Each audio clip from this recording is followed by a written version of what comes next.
오늘 하나님이 우리에게 주신 말씀은 창세기 33장 1절부터 20절의 말씀입니다.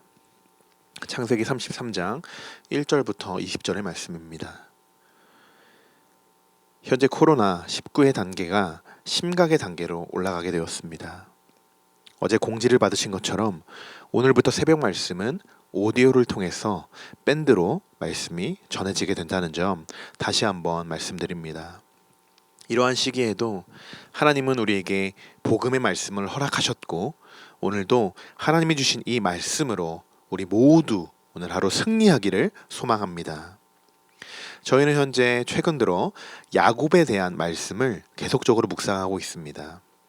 야곱이 형 에서를 피해 외삼촌 라반의 집에 가게 되었고 또 때가 되어 라반이 양의 털을 깎으러 나갔을 때 자기의 모든 가족들을 몰래 데리고 아버지 이삭에게로 야곱이 도주를 하기도 했죠. 하지만 라반은 가만히 있지 않았습니다. 야곱을 뒤쫓게 되죠. 그러나 결국 라반과 야곱은 평화의 언약을 맺게 되고 그들을 축복하고 다시 라반은 자기의 고향으로 돌아가게 됩니다. 이제 야곱에게 아직 풀지 못한 과제 한 가지가 더 있었습니다. 바로 형 에서와의 관계였습니다. 이제 야곱은 형 에서를 만나러 가게 됩니다. 이들이 마지막으로 헤어진 날은 아버지 이삭이 장자에게 축복을 할 때였죠. 야곱이 축복권을 빼앗자 에서는 화가 많이 났었습니다. 그래서 야곱을 죽이려는 마음을 먹게 되고 야곱은 형이 무서워서 라반의 집에 피신을 하게 된 것입니다. 이게 두 형제의 마지막 만남이었습니다. 여러분, 혹시 누군가에게 용서를 구해야 되는데 아직 용서를 구하지 못하는 분이 계십니까? 또 누군가에게 큰 상처를 주었거나 나에게 너무 큰 은혜를 베풀어 주었는데도 그 은혜를 모르고 오히려 그분에게 내가 피해를 끼쳐드린 적은 없으신가요? 내가 정말 어려운 상황에 놓여 있을 때 야곱처럼 어찌할 바를 몰라서 덜덜 떨고 있을 때 그럴 때 나에게 손을 내밀어 주셨던 분들 여러분들에게도 있으실 겁니다. 사실 지금 이 내용은 제가 이렇게 말씀드린 이 내용은 저의 고백입니다. 제가 신학을 하기 전에 저에게 음악적으로 정말 귀한 자리를 만들어 주셨던 그런 분들이 계십니다. 이름만 대면 교회 다니시는 분들은 다 아실 정도로 인지도가 높은 그런 곳이었죠. 그렇게 좋은 기회와 또 나에게 그런 특별한 상황을 만들어주신 분에게 제가 헤어질 때 조금 실수를 한 부분이 있었습니다. 저는 벌써 그 일이 한 5년, 6년 정도 이렇게 지난 일이긴 하지만 아직도 제 마음에는 정말 무거운 짐으로 남아 있습니다. 저는 그래서 제가 목사 안수를 받기 전까지는 꼭 그분을 찾아가서 용서를 구하려는 마음을 먹고 있습니다. 그런데 말처럼 그렇게 그 용서를 제가 실천하기에 용서를 구하는 것이 사실 너무나도 어렵더라고요. 여러분, 용서를 구해야 되는 상황에 놓여 있으신 분들 여러분도 아실 겁니다. 진짜 나도 모르게 그분에 대한 두려운 마음이 들기도 하고요.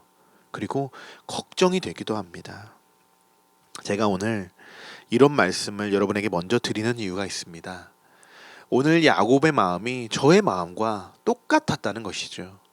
저는 오늘 말씀을 묵상하면서 진짜 저의 모습을 보게 되었습니다. 야곱은 형 에서를 찾아가기는 하지만 분명 두려워하고 있었습니다.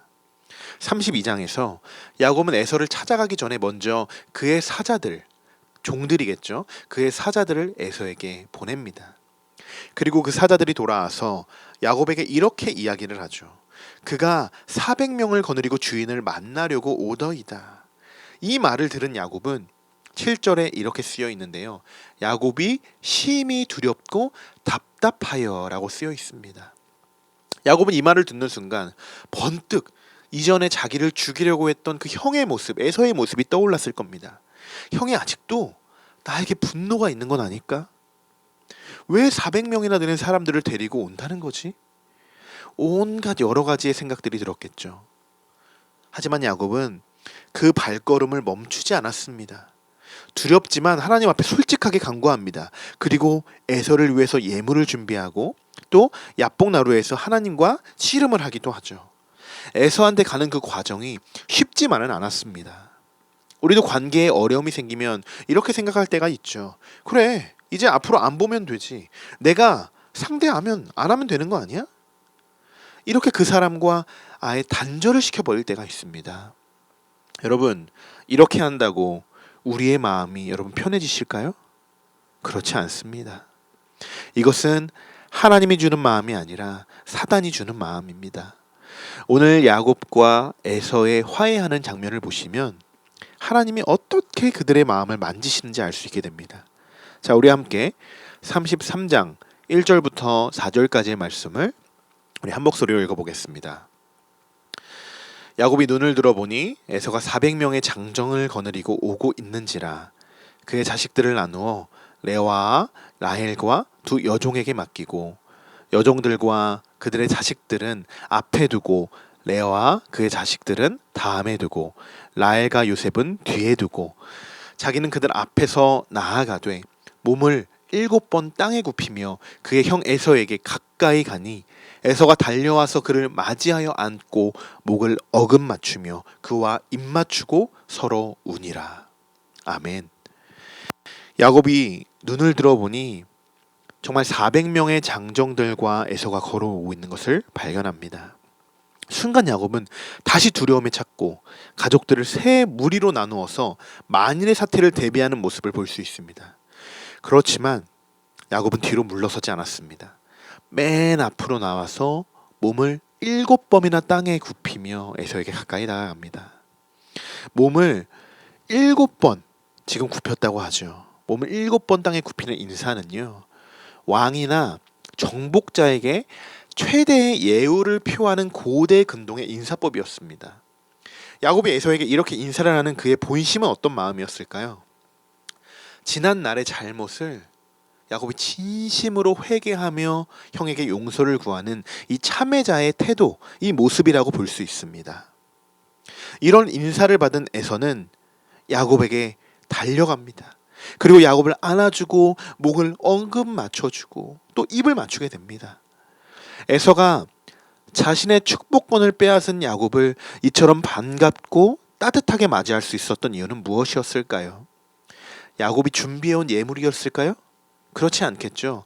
에서가 이렇게 동생을 기쁘게 맞이할 수 있었던 그 이유는 에서의 배후에서 야곱을 죽이려고 했던 그 마음을 눈처럼 녹여주신 하나님의 은총의 섭리 때문이라는 것입니다. 하나님이 하신 것입니다. 여러분, 이렇게 두 형제가 화해하는 동안 야곱의 가족들과 400명의 장정들은 이 광경을 옆에서 지켜보았습니다.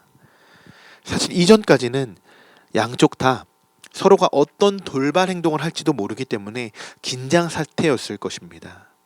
하지만 이제 야곱의 가족도 에서의 장정들도 한시름 놓게 된 것이죠. 에서가 야곱에게 묻습니다. 너와 함께 온 이들은 누구냐? 그러자 야곱은 그의 가족들을 형 에서에게 인사시키게 됩니다. 6절과 7절의 말씀인데요.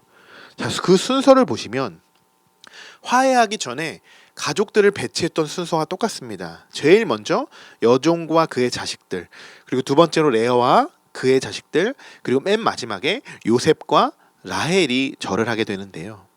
이런 순서를 볼 때 야곱이 가족에 대한 관심과 이 애정도를 우리는 짐작해 볼 수도 있는 것이죠. 여러분, 야곱과 이 에서의 화해 장면을 보시니까 어떤 마음이 드십니까? 용서를 구하고 또 여러분이 용서를 해야겠다는 그런 마음이 조금 생기셨습니까?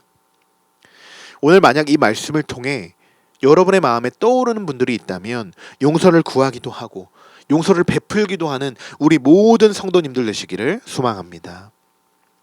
오늘 하나님이 우리에게 주신 말씀을 통하여 야곱과 에서가 불과 20년 만에 만나서 서로 화해하고 용서하며 뜨거운 정을 나누는 장면을 우리가 묵상하였습니다.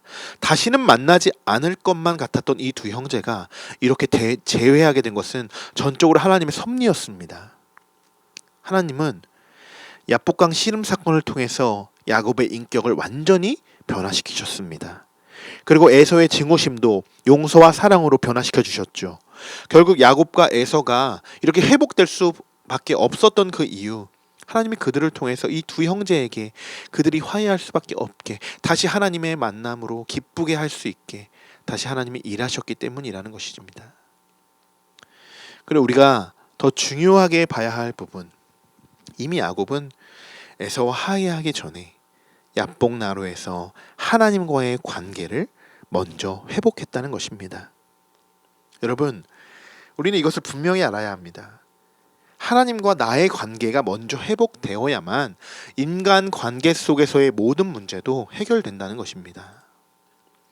오늘 야곱은 형에게 용서를 구하고 많은 예물을 드리며 은혜를 베풉니다.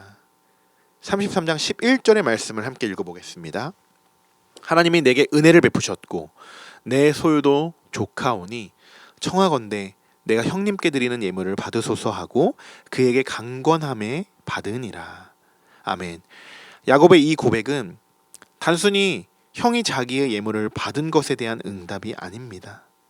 이 고백 안에는 하나님이 지금까지 우리에게 화해할 수 있도록 모든 것을 인도하셨고 하나님의 한없는 은혜를 나에게 베풀어 주셨다라는 그런 야곱의 고백인 것이죠. 성도 여러분, 여러분에게 지금까지 가장 많이 은혜를 베풀어 주신 분이 누구십니까? 아마도 그분은 하나님이실 것입니다. 이제 말씀을 마치려고 하는데요. 여러분, 누군가를 용서하고 누군가에게 용서를 구하는 그 과정은 분명 쉽지 않다고 말씀을 드렸습니다.